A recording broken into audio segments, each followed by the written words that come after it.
Salut les amoureux et amoureuses de foot, on débute cette revue de presse avec Daily Telegraph qui rapporte que Thomas Tuchel a été laissé dans les limbes des visas post-Brexit sur sa capacité à rester au Royaume-Uni après son limogeage par Chelsea. Elliot Anderson pourrait bientôt échanger l'allégeance internationale de l'Écosse vers l'Angleterre après son ascension rapide à Newcastle United. Et que Greg Norman a été accusé par les législateurs américains de soutenir $1 milliard d'argent saoudien et de diffuser de la propagande. Selon The Sun, la superstar du Paris Saint-Germain, Kylian Mbappé, a été menacé de poursuites judiciaires par un dirigeant du géant de la restauration rapide KFC. D'autres reports de Première Ligue pourraient être envisagés après l'annonce de la dernière série de grèves ferroviaires. David Beckham a décroché un autre salaire de plusieurs millions d'euros pour avoir présenté une nouvelle campagne publicitaire pour la Coupe du Monde au Qatar. Et que Louis van Gaal a limogé le gardien vétéran Tim Krul de l'équipe néerlandaise de la Coupe du Monde pour avoir refusé de participer au test de pénalité. D'après le journal britannique, le patron de la Roma, José Mourinho, a révélé qu'il lui restait encore quelques années avant de mettre un terme à sa carrière après 22 ans à la direction. Oleksandr Usyk a déclaré qu'Anthony Joshua avait agi comme un pauvre imbécile et m'a rappelé un petit garçon après avoir jeté ses ceintures hors du ring après une deuxième défaite consécutive contre la superstar ukrainienne.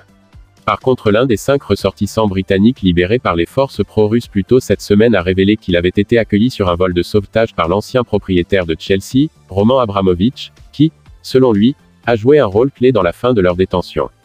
Daily Mail évoque que les capitaines d'Angleterre, et de nombreuses autres nations, pourraient se voir interdire de porter leur brassard On Love lors de la Coupe du Monde. Mansfield a avancé son match de Ligue 2 contre Walsall le samedi 15 octobre de 15h à 13h dans le but de lutter contre la flambée des prix de l'énergie au Royaume-Uni. De même, l'UEFA est sur le point d'abandonner son projet d'étendre le championnat d'Europe à 32 équipes à temps pour la compétition de 2028, qui devrait se tenir au Royaume-Uni et en Irlande. Le duo d'Arsenal Oleksandr Zinchenko et Martin Odegaard devrait être en forme pour le derby du nord de Londres le week-end prochain. Tandis que Eden Hazard a révélé ses inquiétudes quant à l'obtention d'une place dans l'équipe belge pour la Coupe du Monde s'il continuait à lutter pour le temps de terrain au Real Madrid.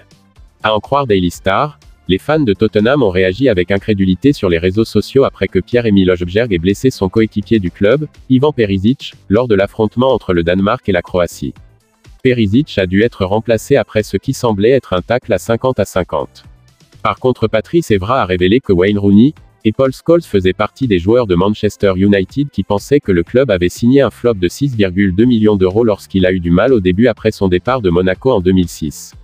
Paul Robinson a averti le président de Tottenham, Daniel Levy, qu'il risque d'être retenu en rançon si le club ne parvient pas à persuader Harry Kane de signer un nouveau contrat dans les 12 prochains mois alors que les liens avec le Bayern Munich continuent de tourbillonner, explique Daily Express.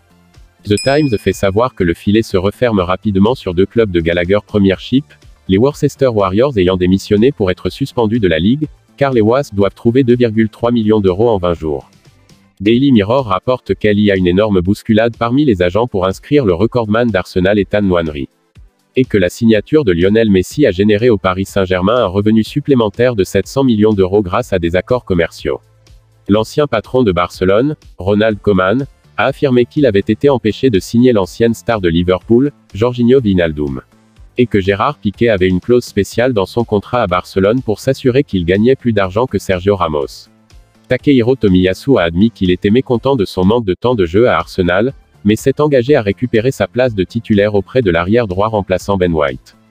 D'après The Independent, le directeur du football de Manchester United, John Murtough, insiste sur le fait que le niveau de dépenses observé cet été ne sera pas répété par le club après que la masse salariale ait atteint des niveaux records.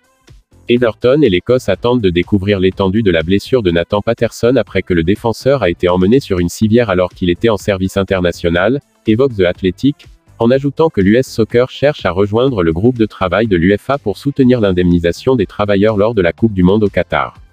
Et pour terminer cette revue de presse, Scottish Sun rapporte que selon l'agent John Viola, le manager légendaire des Rangers, Walter Smith, a un jour snobé une séance photo avec le président américain Bill Clinton, car il était trop occupé à essayer de sceller la signature de Lee McCulloch. Liam Fox devrait être nommé nouveau patron de Dundee United. De même, l'ancien enfant celtique, Joshua Bradley-Hurst, fait face à un voyage de 5 500 000 pour s'entraîner après s'être vu offrir une chance internationale improbable par le Sri Lanka. C'est déjà la fin de cette revue de presse. Si elle vous a plu, n'hésitez pas de laisser un j'aime, de vous abonner, et d'activer la cloche de notification si ce n'est pas encore fait. Vous pouvez aussi regarder ces vidéos proposées pour vous. À la prochaine pour d'autres vidéos. D'ici là, portez-vous bien.